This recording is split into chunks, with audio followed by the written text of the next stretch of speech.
So I want to talk today about regeneration and regression. I wonder if anyone has seen a sign like this. Ever come across one of these?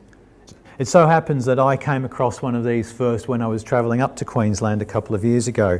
I was passing through an area where there was some roadworks, some major realignment of the highway, and the GPS very clearly had not been programmed for this new road that had been built.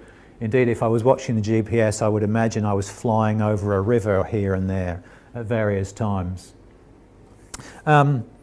It's an odd sort of a sign in many ways, because you think surely people drive to the conditions on the road. They don't sit there looking at the little screen that, as though it's a video game. But there are many people who've run into problems by following the GPS rather than the road conditions. And I indeed myself found once how easy it was to be misled. Not that I was looking at the screen so much, rather that you become dependent upon the instructions that the thing issues to you, that you forget to look at the road and you forget to look at the road signs above you and so on. I was taking a colleague to Sydney Airport, which I was unfamiliar with, so I had the GPS programmed. I had it programmed to send me to the domestic terminal, but it missed one important turning, which if I'd been paying attention to the road signs I would have seen, because my passenger spotted it. So it is very easy to follow your GPS and become reliant upon the GPS, I learned. I've based today again on this book that I've referred to before, Paradoxes of Group Life. And in this book they talk about the paradox of regression, which I thought was an interesting idea and one I'd reflect upon today. When individuals join a group, they are approaching experiences that are unfamiliar. They attempt to create some structure for thinking and acting that will enable them to manage the joining process. The available structures that an individual can draw upon come from his or her personal history. And it continues. Each person will bring into this new joining process an approach or set of approaches from past encounters with groups, and will use this as a guide for managing the unfamiliarity of the new setting. At a surface level, the ease with which this joining takes place will depend in large part on how similar the present situation is to past experiences, and how accurately the individual delineates what overlaps with the past and what is unique. They go on then to make an analogy with following a map. Imagine yourself travelling to a new country and you are given a map or a guidebook which gives you some idea of what to expect in that new country that you're encountering for the first time. Now, when the map or the guidebook is accurate, it leads us to feel comfortable, in that we have some sense of a guide that is leading us through these unfamiliar experiences and makes us more comfortable and more familiar with what is going on. When our map proves to be inaccurate or false in some way, we are suddenly thrown into confusion and we may find ourselves becoming uncomfortable with the process. But on the other hand, what happens is that because we notice the inaccuracy, we are thrown onto our own resources. We are made to pay attention to what is going on around us and to see if we ourselves can process this new experience. Whereas if we have the accurate map, or the map that we have not spotted any faults in, we will tend to rely on that as our guide through this new experience. And we may indeed miss some of the important things that are there to be noticed. So they're just making this observation about the way we can come to rely on our memory of a particular circumstance as our guidebook to this new experience. In the same way, we might follow a GPS and be led down the wrong road. Another problem we face is that we become so keen to explore the new country that we forget how reliant we become on our memory of previous experiences. And the book talks about the way we need to integrate our past experience with our new present circumstances. The paradox of regression is that in order not to be in a regressed state, one has to be willing to regress. In order to not be stuck in the memory, we have to be willing to access it. Because if we don't access it consciously, we tend to access it unconsciously and get stuck in the situation. Now, this had me thinking about religion. Religion promises a new life. But in giving us that promise, it tends to push us in one of two directions. In promising us a new life, religion can push us towards becoming aware of our old life, of our fallen condition, of our imperfection. So this is where we acknowledge our sins, where we see our problems within our life, and we allow the Lord then to work on them and remove them. That is one way that religion can tend to push us. But the other way religion can tend to push us, and this is a danger, is into a denial of our fallen condition, into a denial of the problems that exist within ourselves. We can become self-conscious of our imperfections in the midst of a group of people that we see as perfect. We see that their life is good and mine, I'm painfully aware, is not good. So I bury it, I push it down and try and show something better on the surface. It's kind of like Facebook. You know, our friends tend to share the best, the happy memories, the wonderful times. But very rarely on Facebook do you see the difficulties, the struggles we face. And so it can be all too easy on Facebook and in a church to say, I'm having a struggle, there must be something inherently wrong with me. What I must do is pretend that that struggle is not there, hide it, push it down, pretend everything is fine because everybody else seems fine. And what happens then, of course, is that state never goes away. It never has the opportunity to emerge and to be examined, to be looked at and actually addressed. So this is the danger we face in a church group, that we present a wonderful, beautiful picture. Everything is rosy and lovely, and I am progressing on my spiritual journey. But often that is not the case, actually. Now, a couple of weeks ago, as you know, I'm reading Heaven and Hell, and I came across this passage from paragraph 48. It says, "From this it comes about that an angel who excels in wisdom instantly sees the quality of another from his face. In heaven, no one can conceal his interiors by his expression." And I realized reading that as much as I like to know the reality of the situation I'm in, the reality of everybody else around me, there are things in me I actually don't want you to know. There are things in me that I hide and pretend are not there. Now, I think everybody probably has some similar experience, that we know if we get to the point of going to heaven, everything about me will be known. And that made me very, very uncomfortable. I mentioned a couple of weeks ago Richard Rohr, this chap. And when I mentioned him to my colleagues, one of my colleagues just quoted him a couple of times and brought up these particular points, both, I believe, from his book called Falling Upwards. It says, we grow spiritually much more by doing it wrong than by doing it right. And this one was startling.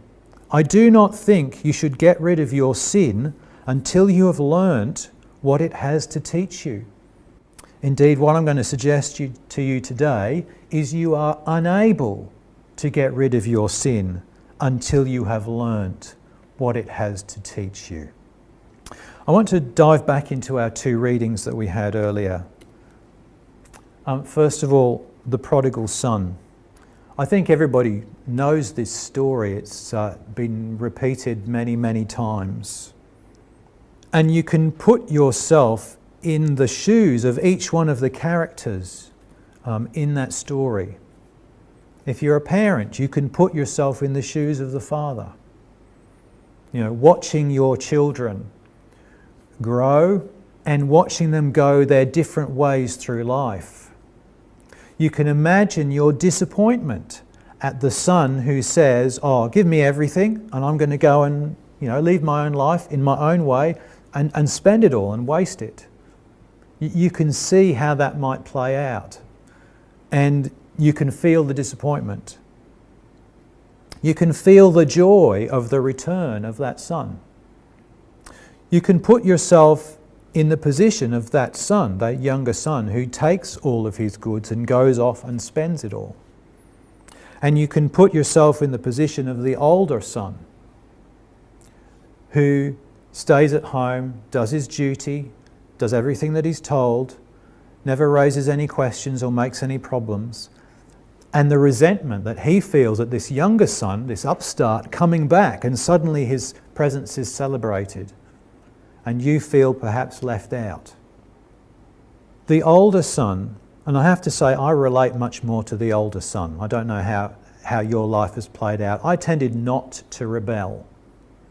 The older son who stayed at home and does as he's told has never really explored that side of his life. He's never really explored the imperfections in his own life.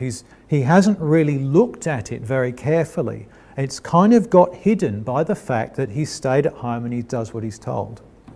The younger son has gone away and he's explored and he's lost everything and has come to realise his need of his father and the benefit of actually staying at home. He's come to realise it in a way the older son never has. We have elsewhere in the gospel Jesus saying this: if a man has 100 sheep and one of them goes astray, does he not leave the 99 and go to the mountain to seek the one who is straying? And if he should find it, assuredly I say to you, he rejoices more over that sheep than over 99 that did not go astray. And I think the rejoicing is over the fact that here we have the soul who has wandered away, has discovered its own reality and found its way back. That's the rejoicing. It's found its way back in a way that the 99 who never strayed never did. You see, I do not think you should get rid of your sin until you've learned what it has to teach you. Now, I then want to go back to the Deuteronomy passage, because we read that and it sounds very judgmental, doesn't it? The Lord is showing that he is not at all confident that these people are going to follow his commands as he leads them into the promised land. I think what I really see here is not so much the judgmental, condescending attitude of the Lord as a deep knowing of the people. And with that deep knowing, there is a provision for them. And the thing is, the Lord still leads them into the promised land, despite the fact that he knows that they will stray. you would imagine if he really was being judgmental and harsh, he would just give up the whole venture. And there are many points on that journey through the wilderness where you get the sense, well, the Lord should just give up the whole venture. But despite everything he knows about the people, he still leads them into the land. And the provision is the song, it is the word, which goes with them, and he gives the provision that they are reminded of it in one way or another. Either through their religious observances and they're being taught the words and they recite it regularly, or through the fact that when they do go astray, there is this prompting which brings them back, which is the evils that they fall into, that they then feel the consequences of. So I don't read this as being quite so judgmental and negative anymore. Rather, it is a deep knowing and a provision for us, for our journey. Because we must, each of us, come to terms with the reality of our own lives. The reality of it, not the pretense. I want to read from the teachings of the church. This is from Divine Providence, and it's paragraph 278. And Swedenborg begins by writing this: evils cannot be removed unless they appear. We do not mean that a person has to commit evils in order for them to appear, but that he must examine himself, not only his deeds but also his thoughts, and what he would do if he did not fear the laws and disgrace, especially what evils he makes in his spirit allowable and does not regard as sins, for these he continues to do.